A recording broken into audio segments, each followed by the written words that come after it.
actividad de el canto, cantar salmos a Dios. Bien, vamos entonces ahora a la plática en esta oportunidad. El título de la plática es: Seamos testigos de la verdad del reino de Dios. Seamos testigos de la verdad del reino de Dios. Ese título lleva entonces el siguiente propósito. A través de toda la plática vamos a entender, a comprender, como iglesia hemos sido llamados para demostrarle al mundo que el gobierno de Dios cambia conductas, que el gobierno de Dios transforma a las personas y así transformados vivir una vida ejemplar dentro de esta sociedad. Ese es el propósito entonces de la plática de esta mañana. Cuando nosotros inquirimos, buscamos, investigamos los datos sobre la fundación de la iglesia, debemos de buscar inmediatamente los Hechos de los Apóstoles. Allí, en los Hechos de los Apóstoles, encontramos los fundamentos del origen de la iglesia. Este libro registra toda la historia, como su nombre lo indica, Hechos, los Hechos de los Apóstoles. En realidad, entonces, esto se trata de la segunda carta, de la segunda inspiración de Lucas, porque él escribe el Evangelio de Lucas y también escribe la carta, libro de los Hechos. Es cuando uno entra a revisar ese tema y el enfoque que cada uno de ellos tiene, vemos inmediatamente que Lucas comienza en su primer tratado, en el Evangelio de Lucas, él comienza dedicándole todo el tema al momento del nacimiento de Jesucristo. Vean que Lucas comienza a enfocar el nacimiento de Jesucristo hasta el momento de su crucifixión. O sea, su ministerio. Todo eso lo encuentra usted en el Evangelio de Lucas, detallado. Los milagros de Jesucristo, las apariciones que hizo, todo lo que él llevó a cabo predicando el Evangelio. Pero ahora, al revisar Hechos, vemos que él retoma. Vean que hay un seguimiento. En el Evangelio de Lucas vemos el nacimiento de Jesucristo y su ministerio, su trabajo, la predicación del Evangelio.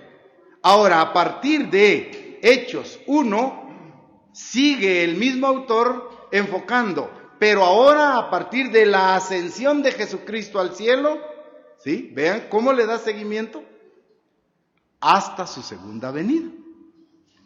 Esto es lo que revisamos nosotros ahí. Lucas menciona el comienzo y nacimiento de Jesús hasta el día, repito, en que fue recibido, como la gavilla que fue mecida por el sacerdote en Pentecostés. En Hechos, usted revisa y encuentra desde la ascensión, el momento en que Jesucristo sube a Dios el Padre, hasta este momento en el que Jesucristo se encuentra a la diestra de Dios el Padre para apoyar a la iglesia.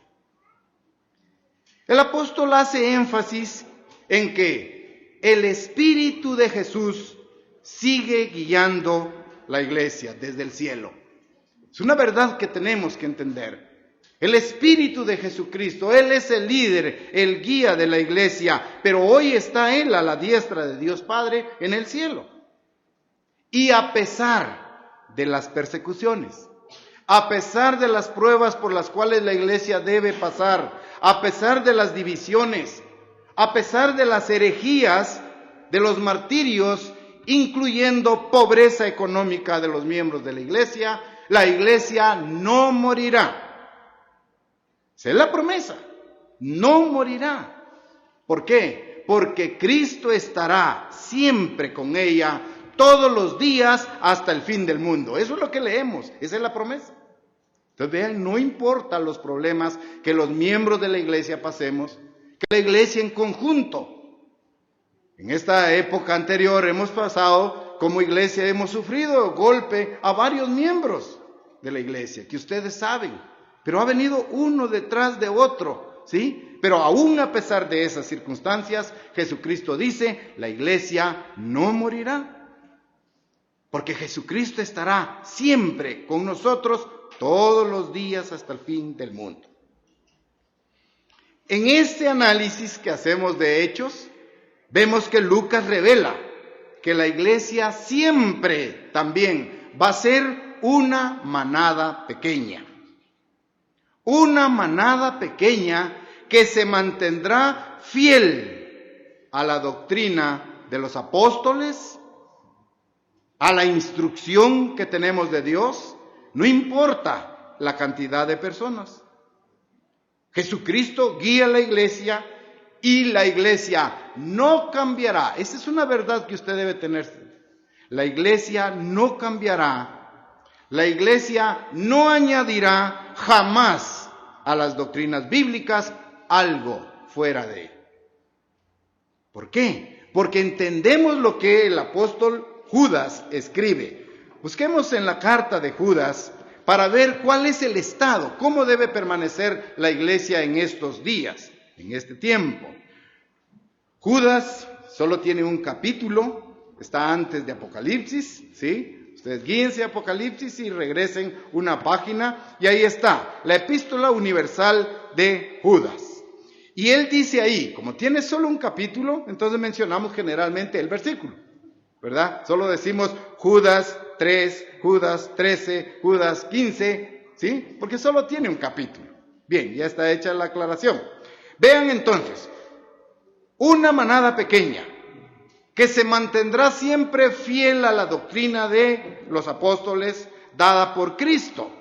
Por lo tanto, la iglesia no cambiará. Pero ¿cómo vamos a estar? ¿Cómo debemos de estar nosotros? Apercibidos. Y dice el versículo 3, amados, por la gran solicitud que tenía de escribiros acerca de nuestra común salvación, me ha sido necesario escribiros, vean, exhortándoos que contendáis ardientemente por la fe que ha sido una vez dada a los santos. ¿Cómo tenemos que mantenernos? ¿Cómo va a mantenerse la iglesia? La iglesia estaría, dice, contendiendo por la fe que ha sido dada a los santos. Esa es la exhortación. Vean entonces cómo debemos mantenernos. Repito, la iglesia no cambiará doctrinas. La iglesia seguirá fiel a las doctrinas de los apóstoles que Jesucristo dio. El líder es Él. Pero ¿cómo nos vamos a mantener? La iglesia no cambiará, pero estaremos contendiendo. Sinónimos de contender. Luchar, pelear, batallar. Pero dice, estaremos contendiendo ardientemente por la fe que ha sido dada una vez a los santos. Vean que el camino del cristianismo es una lucha, es una batalla, es una contención, contender, dice allí. Entrar en, ¿qué? En choque con corrientes sociales, políticas, económicas de la sociedad. Valga la redundancia. Entonces, esa debe ser la situación. Estaría contendiendo hasta los últimos días, como dijo aquí Judas, por la fe que ha sido una vez dada a los santos. Esa es la condición, esa es la premisa de la iglesia. Sigue el apóstol aclarando, ¿qué hizo Jesucristo para convencer a los miembros en el primer siglo? ¿Qué fue lo que él hizo? ¿Qué fue lo que él tuvo que utilizar para convencer, repito, a sus seguidores en ese tiempo, llamados discípulos? Él lo que hizo fue lo siguiente. Hechos ahora, capítulo 1, versículo 3. Hechos 1, 3.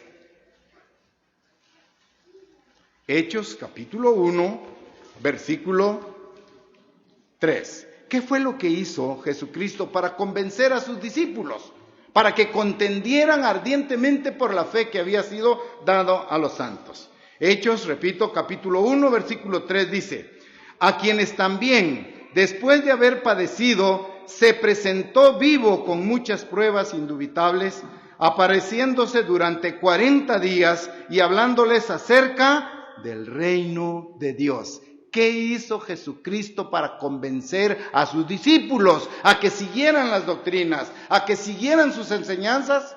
Dice aquí, se les apareció. ¿Cómo? Se les apareció en una forma viva. Les presentó muchas pruebas indubitables. ¿De qué? De su existencia, de su resurrección. Y a base de eso pudo convencer a los discípulos para que ellos se adhirieran a las doctrinas que él había predicado.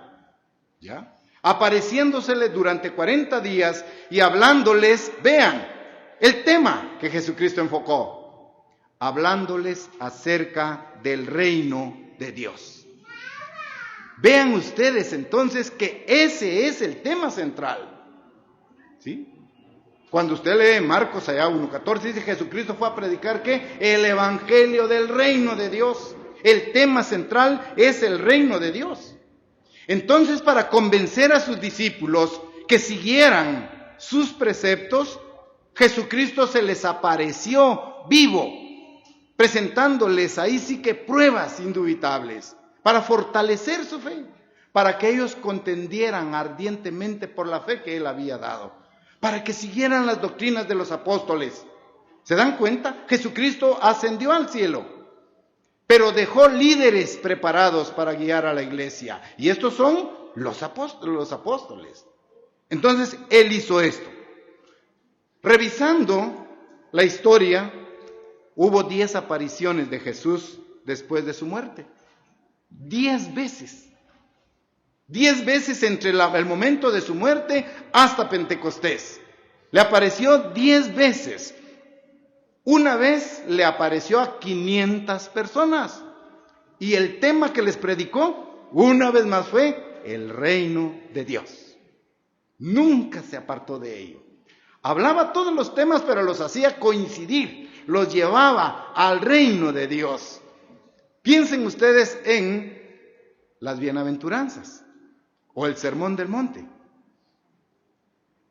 Bienaventurados los pacificadores, porque de ellos es el reino de Dios. Vean cómo traía el centro, el tema de la predicación de Jesucristo. Y si revisáramos todas las bienaventuranzas, las converge en el reino de Dios, en el reino de Dios. ¿Sí? Las bienaventuranzas, entonces, fue el tema de él. Es interesante notar entonces que esta descripción en Hechos comienza con el tema del reino de Dios y Hechos termina con el mismo tema. Revisémoslo, pasemos al capítulo 28. Ya terminando la narración, Hechos 28. Hechos 28, versículo 31. Estamos leyendo en Hechos 1 que Jesucristo está diciendo, bueno, hablando del reino de Dios.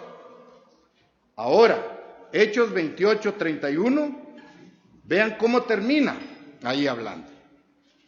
Versículo 31. Predicando el reino de Dios y enseñando acerca del Señor y Jesucristo abiertamente y sin impedimentos. Y ahí ustedes ven, ya terminó Hechos. Hechos 28, 31. Pero vean que en Hechos 1 que leímos, habla del reino de Dios. Y termina la carta hablando del reino de Dios. ¿Sí? Esa es la línea que tenemos ahí.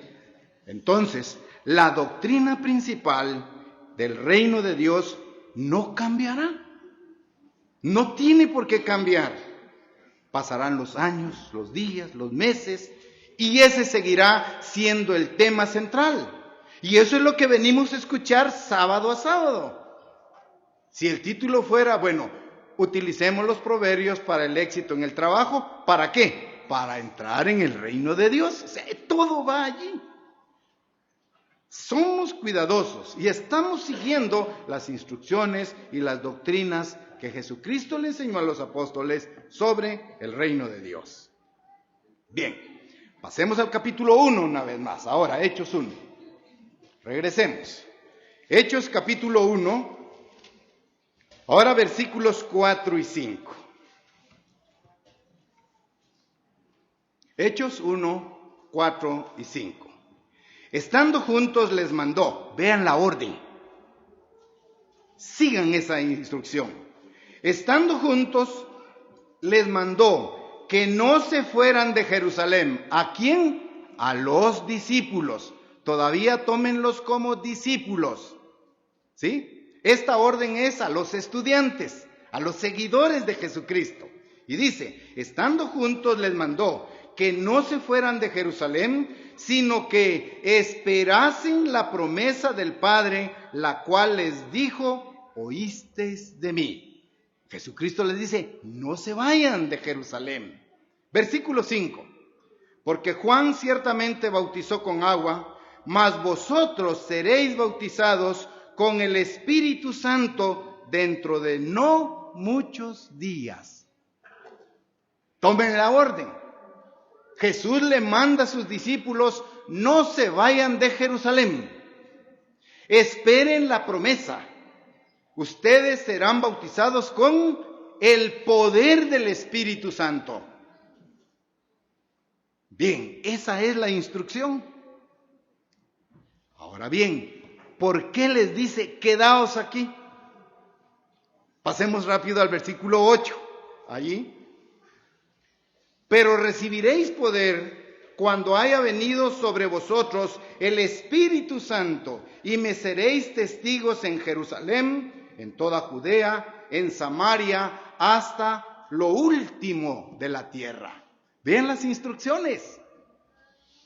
Les mandó en el versículo 4. ¿Qué les mandó? Que no se fueran de Jerusalén. Ahora, entendamos por qué. Me seréis testigos ¿de qué? De todo lo que he predicado. Primero en Jerusalén, luego en Judea, luego en Samaria y por último en el último rincón del mundo conocido en ese entonces. Piensen, ¿por qué Jerusalén? Recordemos algo de Jerusalén. Jerusalén fue aquella ciudad donde Jesucristo fue apresado, condenado y crucificado. Vean esos antecedentes de Jerusalén. ¿Por qué les dice a sus discípulos, ustedes van a ser testigos de mi evangelio, de mi predicación en Jerusalén? Repito, Jerusalén fue la ciudad en donde fue condenado, apresado y crucificado Jesucristo. Pero ahora vean el paralelo. ¿Por qué primero Jerusalén? Fue la primera ciudad que recibió el privilegio del llamamiento al arrepentimiento. ¿Se dan cuenta ahora? Les mandó que no se fueran de Jerusalén. ¿Para qué? Para que ellos testificaran, para que ellos a futuro hablaran y predicaran del arrepentimiento en Jerusalén. Vean esas coincidencias. Vean eso que tenía planificado Dios, porque fue la primera ciudad en recibir el llamamiento al arrepentimiento y a la fe en Jesucristo. Jerusalén, la misma ciudad donde fue arrestado, fue golpeado, fue torturado y crucificado. ¿No creen ustedes que él hubiera dicho, pero si aquí sufrí, mejor me voy a otro lugar? No. Él dijo, quédense aquí. Sean testigos, ustedes sean mis testigos de esta verdad del reino de Dios. Y le voy a dar a Jerusalén la oportunidad de llamarlos al arrepentimiento. Aquí mismo donde me torturaron, tienen que arrepentirse de lo que hicieron. Vean el plan de Dios. Luego dice, estoy en el 8, recibiréis poder cuando haya venido sobre vosotros el Espíritu Santo, y me seréis testigos en Jerusalén, ya sabemos por qué, en toda Judea, en Samaria y hasta lo último de la tierra. Vean ese llamamiento. Viene en círculos concéntricos, pero se va expandiendo. Jerusalén, Samaria, ¿qué más? Judea, Samaria y lo último de la tierra. Ahora vean, ¿qué era Samaria? Geográficamente, Judea, estaba ubicada en la parte meridional de Palestina, todo el territorio. ¿Quiénes vivían en Judea? Eminentemente población judía. Y Judea tiene como capital Jerusalén. Vean entonces cómo se expande. Allí tenían que ser testigos, no tenían que ir a otra parte. Ahora Samaria. Samaria estaba también geográficamente ubicada en la región central de Palestina. Y luego, la población mestiza era la que estaba en Samaria. Pero entre judíos y mestizos no había buena química, no había comunicación, sino que había rechazo y desprecio. Los judíos no trataban bien a los mestizos. Aquí quiero que sean testigos. Vean la función de los discípulos. Ahora lo último de la tierra, estamos en el versículo 8. El mundo conocido en ese entonces tenía que llegar hasta el último lugar del mundo conocido. Recuerden ustedes que Pablo estaba predicándole a los romanos y dijo, deseo ir a España. En ese tiempo era el último rincón del mundo. No se habían descubierto otras partes. ¿Sí se entiende entonces? Ahora leamos en conjunto el 8. Pero recibiréis poder cuando haya venido sobre vosotros el Espíritu Santo y me seréis testigos en Jerusalén, en toda Judea, en Samaria y hasta lo último de la tierra. Perfecto. ¿Testigos de qué? Les mandó que no se fueran de Jerusalén. Y ahora en el 8 dice, me seréis testigos. ¿Testigos de qué? Regresen mentalmente ustedes. Cuando Jesucristo comenzó a llamar a sus discípulos, está por una de las calles y ve a un recaudador de impuestos y le dice, ven y sígueme. Acuérdense de eso. Va a la orilla de la playa y ve a unos hermanos que están pescando y les dice, ven y sígueme. Serán pescadores de hombres. Muy bien, ¿testigos de qué? ¿Testigos de qué? Testigos del camino de vida que Jesucristo les había enseñado. Testigos de las doctrinas que Jesucristo había enseñado. De la verdad del reino de Dios. El reino de Dios será como una semilla de mostaza. ¿Se acuerdan esas enseñanzas? Testigos de esto. Pero hoy, ¿qué debemos ser nosotros? Será la comisión de los discípulos. Es la misma comisión, es el mismo llamamiento que le hace hoy a su iglesia. Jesucristo nos dice hoy a nosotros, serán testigos de mí en Guatemala, serán testigos de mí en Centroamérica, deben de ser como iglesia testigos de mí en Latinoamérica. Vean, es ese trabajo. ¿Testigos de qué? Del estilo de vida, de los ejemplos, de las doctrinas, de las enseñanzas de Jesucristo, quien dijo, cuando te golpeen en la mejilla derecha, pon la izquierda. De eso tenemos que ser testigos, de esa transformación que el Espíritu Santo debe hacer en nosotros. Bienaventurados los mansos, porque de ellos será el reino de Dios. Otra vez el tema central, ¿sí? Bienaventurados seréis cuando por mi causa os ultrajen, porque estaréis siendo parte, ciudadano del reino de Dios. Todo va al reino de Dios. Es una enseñanza excelente la que Jesucristo está dando. Vemos entonces aquí el poder del Espíritu Santo para convertir a los discípulos ahora en testigos de Cristo. Ese testimonio iba a operar en la conducta de cada uno de los discípulos. Y con la conducta y el ejemplo de ellos, iban a ser testigos de ese cambio, de esa vida nueva, de ese ya no vivo yo, vivo en Cristo en mí. Y lo que ahora hago en la carne, lo hago en función a la honra de Dios. Testigos de esos cambios. Esos cambios que tenemos que estar manifestando. Esos cambios con los cuales debemos de estar predicando el reino de Dios en nuestras comunidades. Esos cambios que usted está generando, que advierte el vecino de la colonia, que ven los compañeros de trabajo, de eso tenemos que ser testigos. que hay un reino de Dios y que hay un camino nuevo, que sí podemos obedecer la ley de Dios. Eso debemos de gritar con nuestro ejemplo en la sociedad.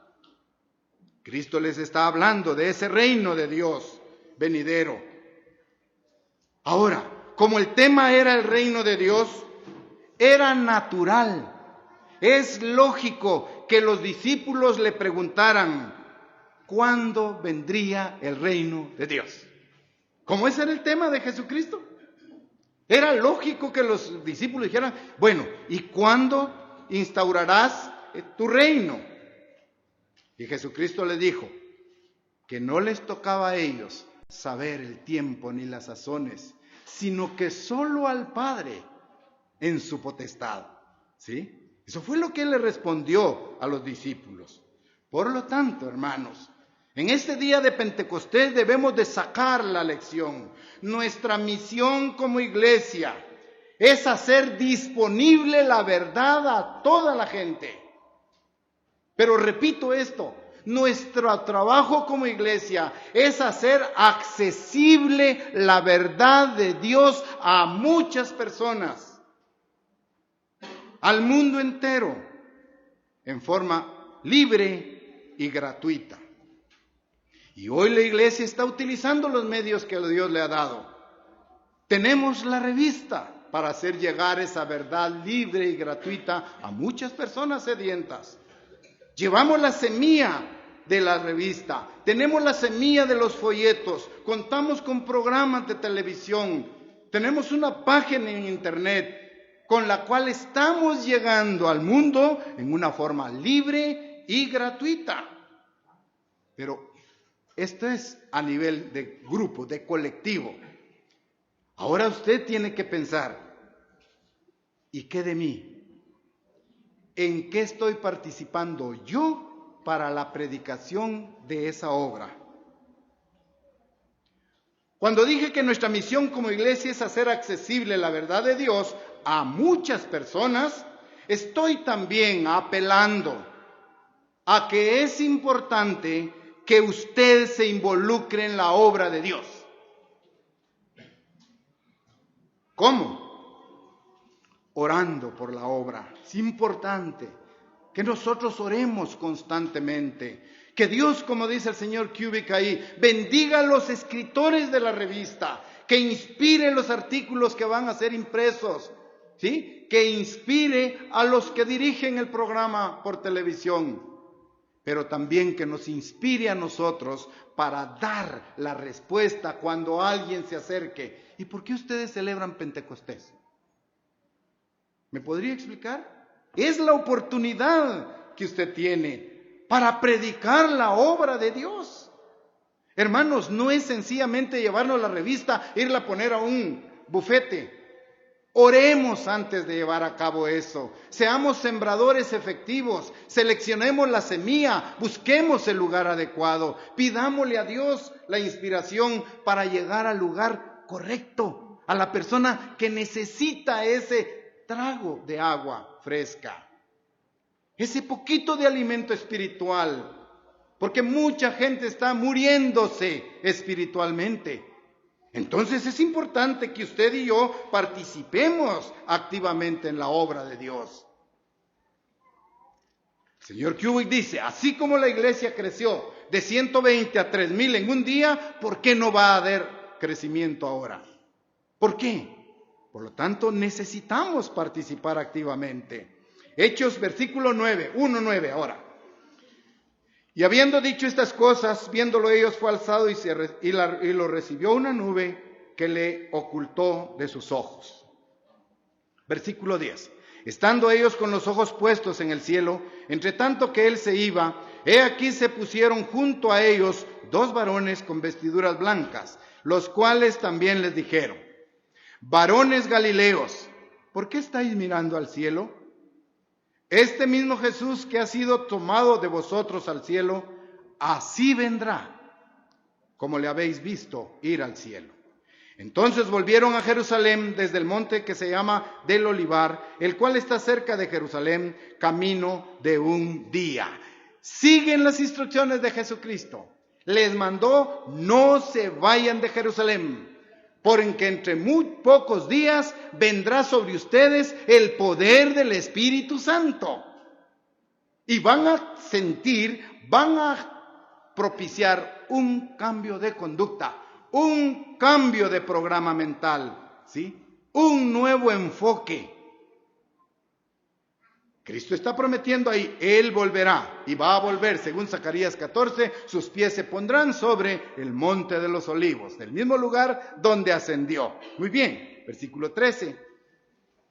Y entrados, subieron al aposento alto donde moraban Pedro, Jacobo, Juan, Andrés, Felipe, Tomás, Bartolomé, Mateo, Jacobo, hijo de Alfeo, Simón y Judas, hermano de Jacobo.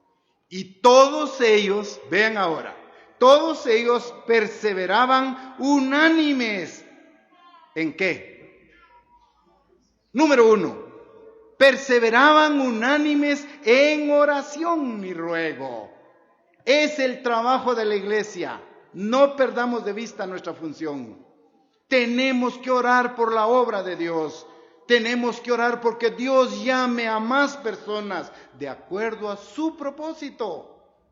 A través de la revista, a través de la información que usted puede proveer. ¿Sí? Estaban todos unánimes juntos y perseveraban en oración y ruego, con las mujeres y con María, la madre de Jesús, y con sus hermanos. En aquellos días Pedro se levantó en medio de los hermanos, y los reunidos eran como 120 en número, y dijo: comienza Pedro ahora a exhortar: varones hermanos, era necesario que se cumpliese la escritura en que el Espíritu Santo habló antes por boca de David acerca de Judas, que fue, y comienza a hacer una narración exacta de los acontecimientos allí. En relación a los hermanos de Jesucristo y la mamá, acuérdense ustedes, cuando Jesucristo estuvo vivo predicando en su ministerio, su familia no era parte de la iglesia. Ni sus hermanos creían en él, dice Juan 7:5, porque ni aún sus hermanos creían en él. ¿Qué los convenció? Las apariciones de Jesucristo. Jesucristo le había aparecido a su hermano, medio hermano, Santiago. Ahora ustedes encuentran a una familia feliz de creyentes, incluyendo a la mamá y a sus hermanos, agregados dentro de los 120 en este día de Pentecostés. Capítulo 2, versículo 1, siempre en Hechos. Cuando llegó el día de Pentecostés, estaban todos unánimes juntos. Y de repente vino del cielo un estruendo, como de un viento recio que soplaba, el cual llenó toda la casa donde estaban sentados. Y se le aparecieron lenguas repartidas, como de fuego, asentándose sobre cada uno de ellos. Y fueron todos llenos del Espíritu Santo, y comenzaron a hablar en otras lenguas, según el Espíritu les daba que hablasen. Vean el cambio ahora. De repente vino del cielo, ¿qué? Un estruendo, dice, como de un viento. Hemos leído esto ahí, muy bien, pero vean ahora. Este es el inicio de la iglesia organizada. Quiero que hasta ahí ustedes ubiquen. Jesucristo venía tratando y dándole órdenes a discípulos. Pero cuando ustedes leen en el versículo 1, capítulo 2, cuando llegó el día de Pentecostés, luego el 2, todos estaban unánimes juntos, de repente vino del cielo un estruendo y todos fueron llenos del Espíritu Santo. Es el momento en que se inicia la iglesia de Dios. Deja de ser discípulo para hacer ahora apóstol. ¿Qué hizo ese cambio? ¿Qué generó ese cambio? De discípulo a apóstol, el derramamiento del Espíritu Santo. Porque a partir de ese momento, los discípulos recibieron el Espíritu Santo y se convirtieron. Y pasaron a ser ahora apóstoles. ¿Sí se dan cuenta del cambio? Pero un cambio trascendental. Aquí comienza la iglesia entonces. ¿Por qué? Porque antes en el plano de discípulos, ninguno era convertido. ¿Por qué? Porque no habían recibido el Espíritu Santo. Ninguno poseía el Espíritu Santo. Y cuando llega Pentecostés estaban todos reunidos y allí dejan el papel de discípulo, reciben el Espíritu Santo y los transforma en apóstoles ahora convertidos. Ahora sí eran hombres y mujeres regenerados, cambiados. Pero vean la página anterior. ¿Quiénes eran los discípulos? Eran personas comunes y corrientes, que fueron transformados en líderes efectivos, extraordinarios, debido al poder del Espíritu Santo. Una persona humilde, común, ahora transformado en líder de la iglesia. Veamos algunos ejemplos. Mateo. ¿Qué era Mateo? Cobrador de impuestos. Una profesión despreciable en esa época. Vean a Pedro como discípulo, Andrés como discípulo, Santiago como discípulo y Juan. ¿Qué eran ellos? Pescadores. Vean lo que eran. Muy bien. En ellos la naturaleza humana dominaba sus mentes. Eran carnales en su forma de pensar, eran carnales en su forma de hablar, eran carnales en su forma de vivir. Esa era la situación como discípulos. Jesucristo tuvo que reprocharles su incredulidad. Marcos 16:14. No vayamos a perder Hechos. Marcos 16:14. Capítulo 16, versículo 14. Marcos 16:14. Finalmente se apareció a los 11 mismos, estando ellos sentados a la mesa, y les reprochó su incredulidad. Vean eso. Les reprochó su incredulidad y dureza de corazón, porque no habían creído a los que le habían visto resucitado. ¿En qué momento les reprochó? Siendo discípulos. ¿Sí? ¿Seguimos ese hilo? ¿Sí estamos entendiendo?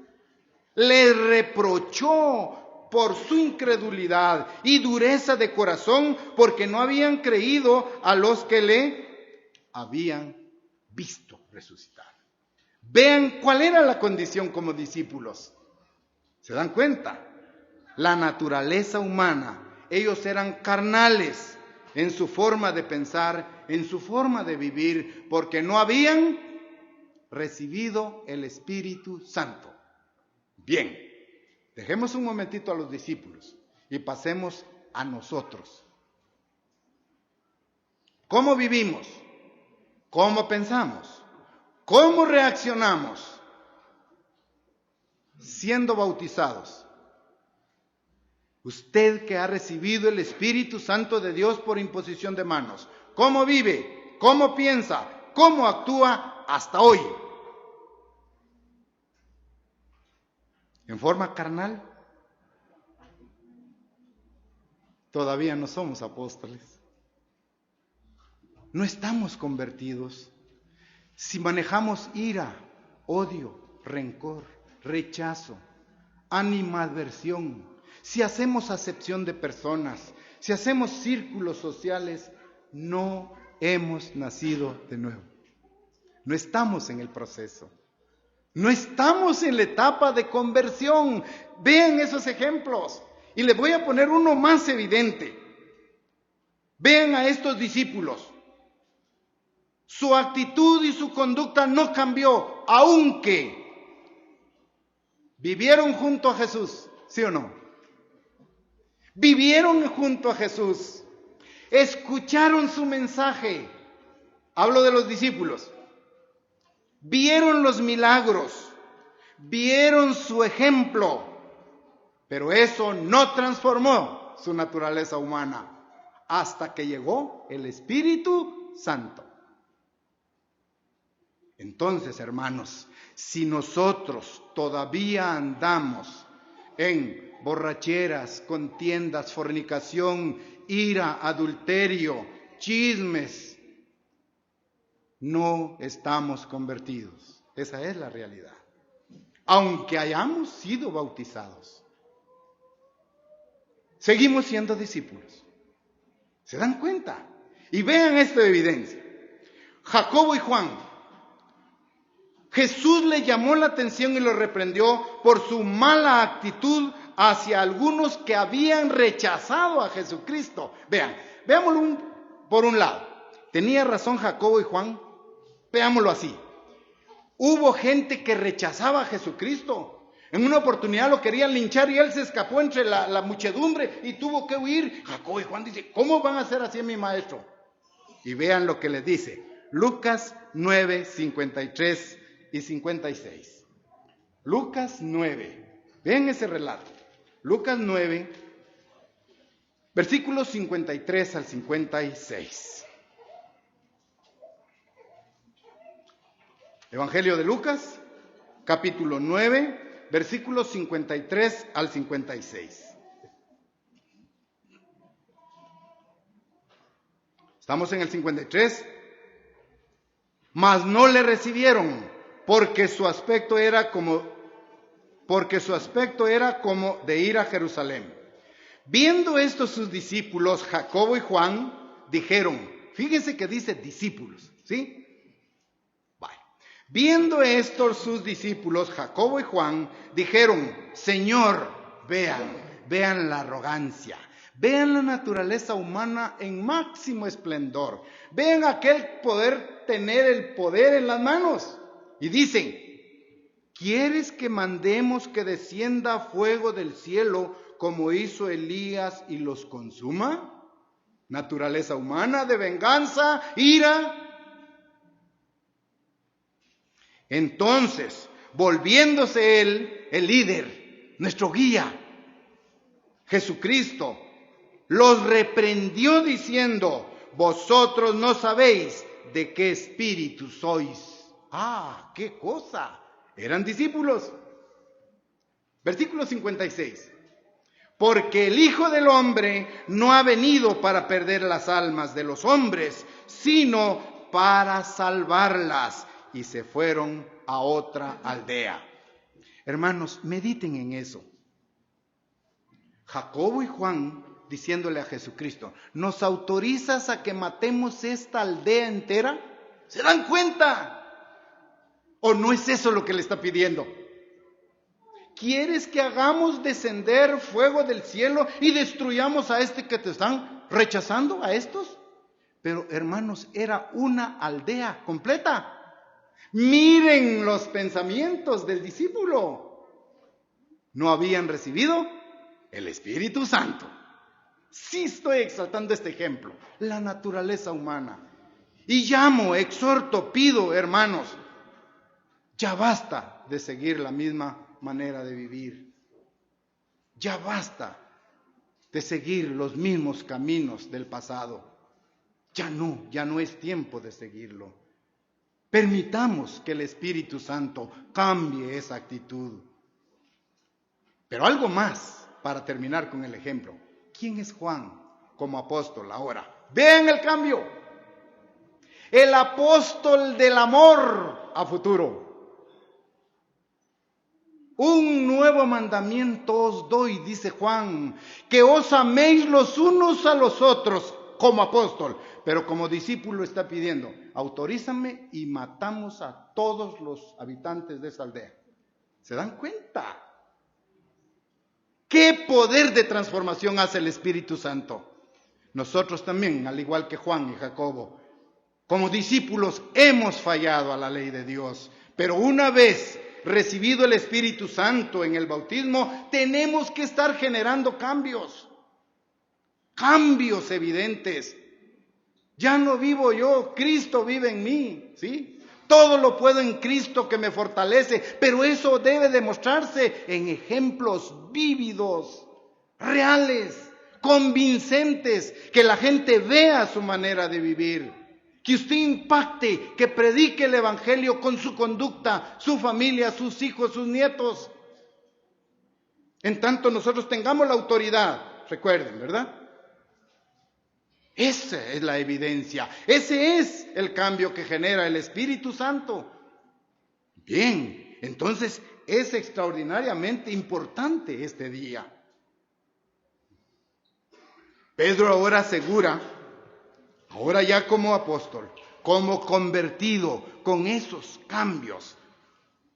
Una vez llegó el Espíritu Santo en día de Pentecostés, ahora sí eran hombres y mujeres regenerados, en que no albergaban un sentimiento de ira, que iban combatiéndolo. Todo esto es un proceso, ¿sí? La conversión es un proceso. No es un cambio de tajo, como encender la luz y apagarla. No es obscuridad, es un proceso. Cada día le tenemos que pedir a Dios: Padre, ayúdame a vencer mi naturaleza humana, a ser más misericordioso, ayúdame ya no sentir rencor, ayúdame ya no dividir, sino sumar y multiplicar, todos los días. Esa es la conversión. Ahora veamos a Pedro asegurando, ya con conversión, ya con el Espíritu Santo, hablando de lo siguiente. Capítulo 2, versículo 22 y 24. 2, 22 y 24.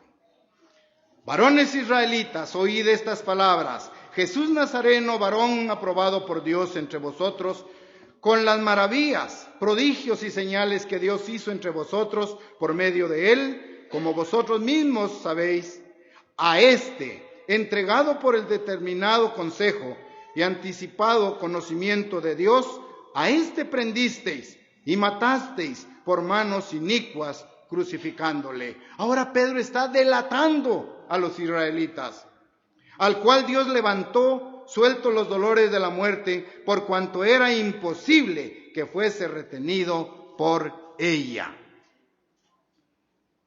Un Pedro totalmente cambiado. Ahora usted puede leer al apóstol del amor, Juan: hijitos, amaos los unos a los otros. Pero ¿se acuerdan de aquella etapa? ¿Qué fase? Difícil. Pero yo estoy recalcando eso para que vean ustedes el cambio que debe generar el Espíritu Santo en nosotros. Cambios tremendos, cambios evidentes, giros de 180 grados, ¿sí? Totalmente diferentes a la vida pasada, anterior. ¿Qué éramos nosotros? ¿Sí? Lo peor del mundo eligió Dios. Y eso era usted y yo. Pero no para seguir siendo lo peor, sino para avergonzar, sí, para evidenciar cambios, transformación en conductas. Versículo 36 del capítulo 2, 36 al 38.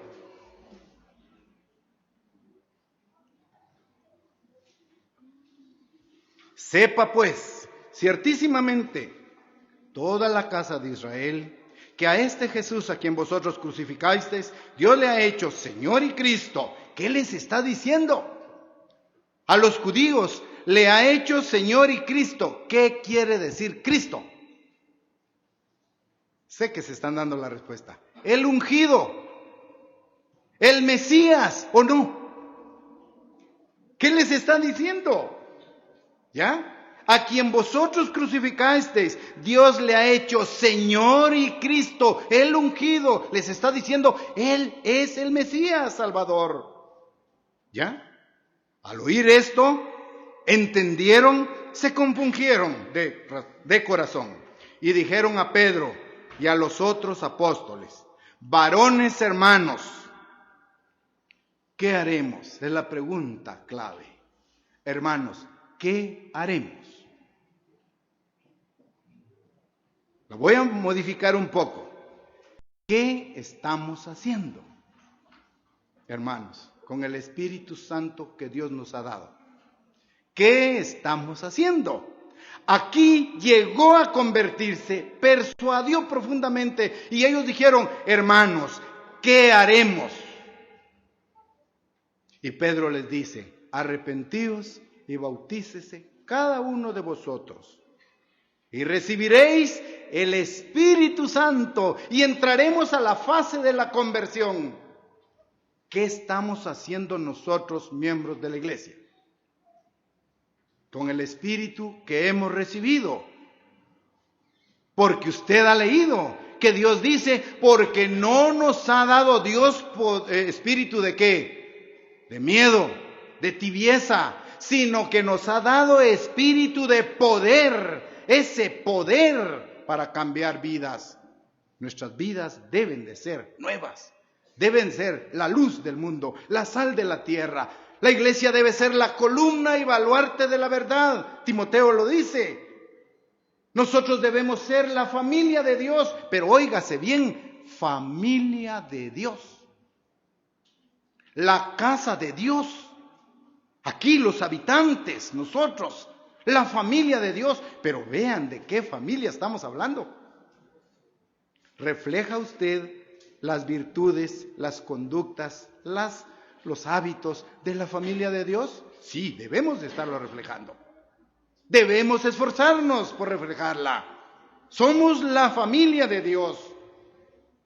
Hemos sido engendrados con el Espíritu Santo de Dios. Él nos ha impartido una micra, una partícula de su naturaleza, pura, santa, fiel, justa, recta. Eso tiene usted. Eso recibió usted a través de la imposición de manos, la semilla, el germen de la naturaleza divina. Entonces ellos dijeron: hermanos, ¿qué haremos? ¿Qué haremos? Iglesia, ¿qué haremos? Y Pedro le respondió: arrepentíos y bautícese cada uno de vosotros en el nombre de Jesucristo para el perdón de los pecados y recibiréis el don del Espíritu Santo. Porque para vosotros es la promesa, para vuestros padres, para vuestros hijos, para todos los que estén lejos, para cuantos el Señor nuestro Dios llamare por medio de su vida y mi ejemplo. Estoy agregando. Para cuantos el Señor llamare a la iglesia, si usted está haciendo su obra, su parte en la iglesia, si cumplimos con nuestra misión, con nuestro llamamiento, va a venir más gente, vendrán más. Sí, solo sí, nosotros estamos llevando a cabo la obra de Dios, de predicar ese evangelio del reino con nuestras vidas y conductas. Pedro entregó la misma respuesta que se entrega en la iglesia cuando alguien arrepentido viene. ¿Qué debo hacer? ¿Qué debo hacer? Arrepiéntase, bautícese y reciba el Espíritu Santo. Y comienza la lucha, la etapa de la conversión. Pedro les ha explicado que esta oportunidad, lo leímos en el versículo 39, está abierta para todos los que Dios llame a su iglesia al abrirles su corazón, su entendimiento. Porque para vosotros es la promesa, leímos, ¿verdad? Para cuantos el Señor nuestro Dios llame. ¿Por medio de quién? Por medio de nosotros, por medio de la obra que se está llevando a cabo. De modo que de 120 personas que ahora estaban reunidas, ahora llega el momento más esplendoroso. Y se convierte en ¿cuántos? 3,000. 3,000 en ese día. Pero hay un dato que recordar. La gran mayoría de esos 3,000 que se arrepintieron en el día de Pentecostés habían visto el ejemplo de Jesucristo. Habían oído sus enseñanzas, habían visto los milagros de Jesucristo. Entonces dice: claro, este es el camino. Este es el camino que debo andar. Y entonces se arrepintieron, se bautizaron, recibieron el Espíritu Santo y ahora la iglesia suma 3,120. 120 y 3,000, 3,120. Porque ellos habían visto, habían escuchado, habían oído, habían presenciado los milagros de Jesús.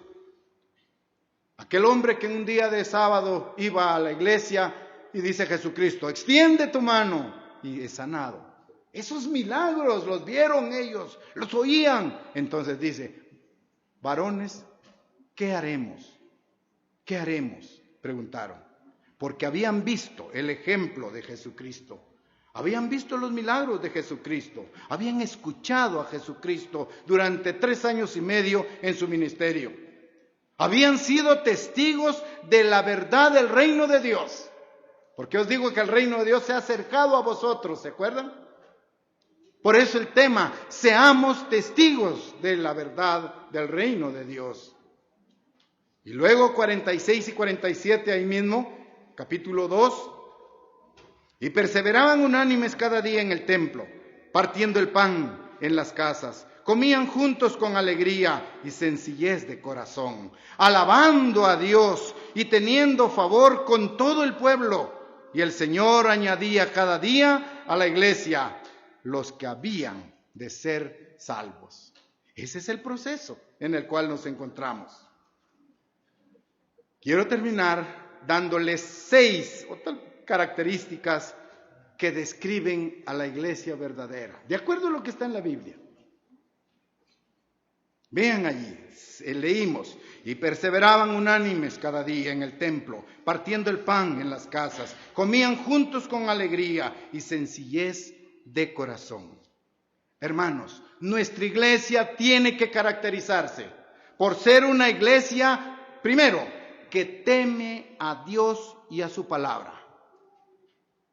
Eclesiastés 12:13, que lo leímos ayer. Eclesiastés 12:13. El predicador terminó su participación allí diciendo, exponiendo, el fin de todo el discurso oído es este: teme a Dios y guarda sus mandamientos, porque esto es el todo del hombre. No hay otra meta, hermanos, no hay otra meta. No hay otro camino que debamos de seguir. Teme a Dios y guarda sus mandamientos. Característica número 1 de cada uno de los miembros de la iglesia.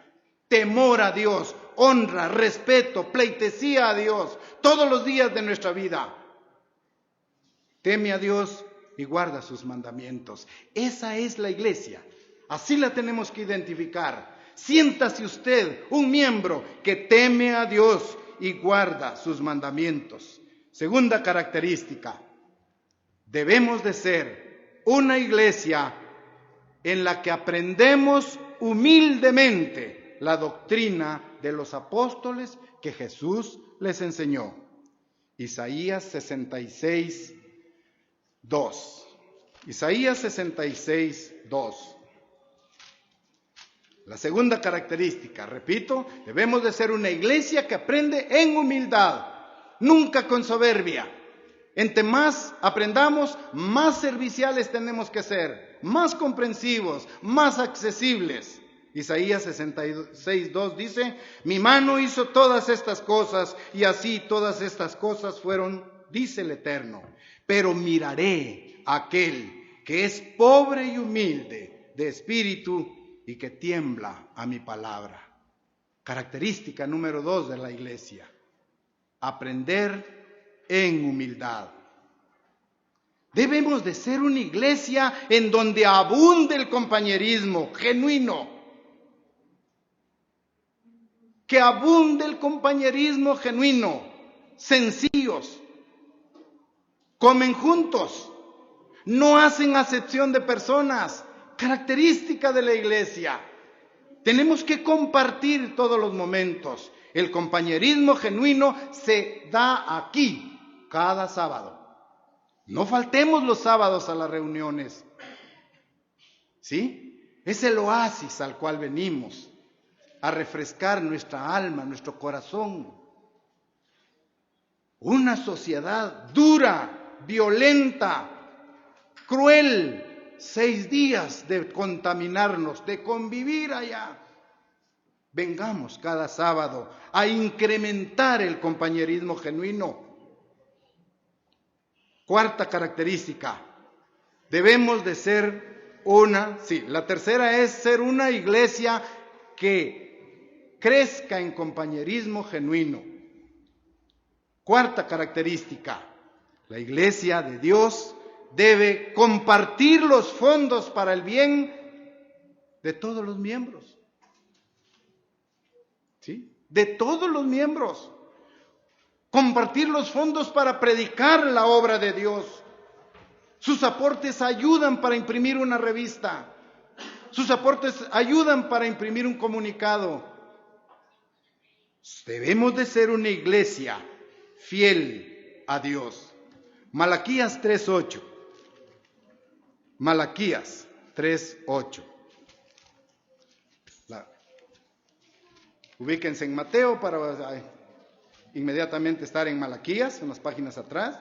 Malaquías 3:8 y 10. Estoy en la característica. Una iglesia que comparte los fondos para el bien de los miembros, para el bien de la obra, para el bien de las viudas, para el bien de los necesitados, siguiendo la instrucción de Malaquías 3:8 y 10. ¿Robará el hombre a Dios? Pues vosotros me habéis robado. ¡Qué dura declaración! Y dijiste, ¿en qué te hemos robado? En vuestros diezmos y vuestras ofrendas. Malditos sois con maldición, porque vosotros la nación toda me habéis robado. Traed los diezmos al alfolí, y hay alimento en mi casa, y probadme ahora en esto, dice el Eterno de los ejércitos, si no os abriré las ventanas de los cielos y derramaré sobre vosotros bendición hasta que sobreabunde. Es palabra de Dios, no es suya ni mía. ¿Ya? La promesa es, entre más diezmemos, más bendición tendremos. Pero si mi mente carnal sigue viviendo en mí, eso no funciona. No va conmigo. Característica número 4, iglesia que comparte. ¿Sí? Que comparte los ingresos para beneficio de la obra, de las viudas, de los necesitados, porque traemos todos los diezmos al alfolí y hay alimento en la casa, espiritualmente hablando. Quinta característica, debemos de ser una iglesia alegre, feliz, rebosante de salud, no santurrona. Filipenses 4:4. Vean qué dice el apóstol a los filipenses.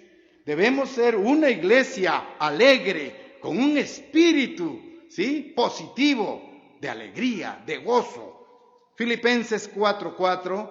Regocijaos en el Señor siempre.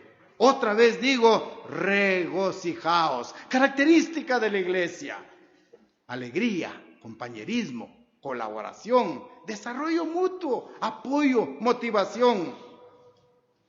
Finalmente, una iglesia respetuosa, una iglesia que da buen ejemplo para los de afuera. Mucho ojo en esto.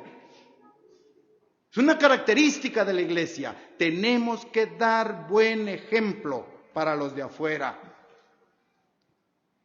Tenemos que demostrar humildad, sencillez y amor. Colosenses 4:5. Ahí se está cerca. Colosenses 4:5 y 6. El consejo para la iglesia: andad sabiamente para con los de afuera, redimiendo el tiempo. Sea vuestra palabra siempre con gracia, sazonada con sal, para que sepáis cómo debéis responder a cada uno. Hermanos, con estas 6 características será una bella realidad Mateo 16:18. Repito, con estas 6 características, esta descripción y afirmación de Jesucristo en Mateo 16:18 debe ser una realidad. Y yo también te digo que tú eres Pedro, y sobre esta roca edificaré mi iglesia, y las puertas del Hades no prevalecerán contra ella. Si Dios con nosotros, ¿quién contra nosotros? Seamos fieles, seguidores de las ordenanzas de Dios.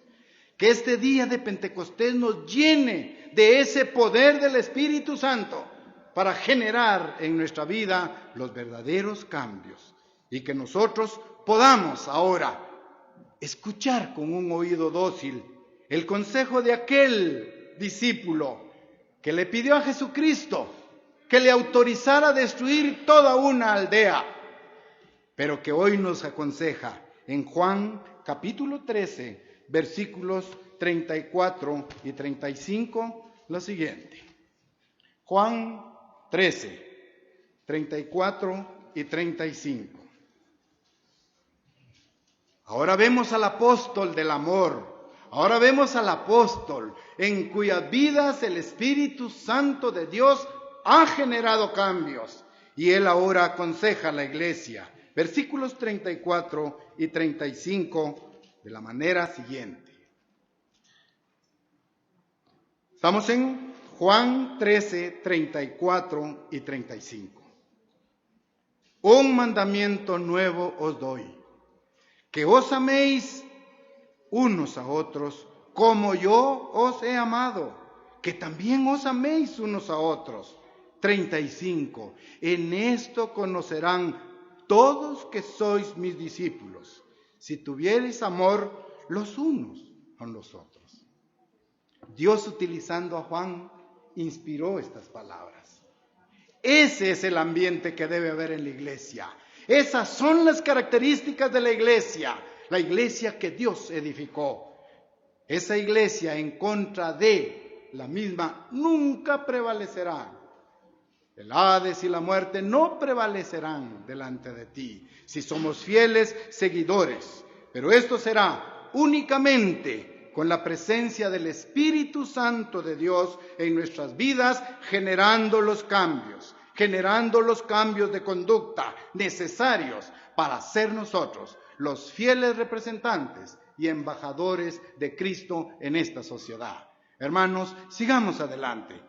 Pidámosle a Dios que siga guiando a su iglesia, que continúe con su Espíritu Santo dándonos la luz para caminar en este camino social lleno de violencia, lleno de torturas, y así ser nosotros testigos de la verdad, de que el reino de Dios es una realidad dentro de la vida de cada uno de nosotros.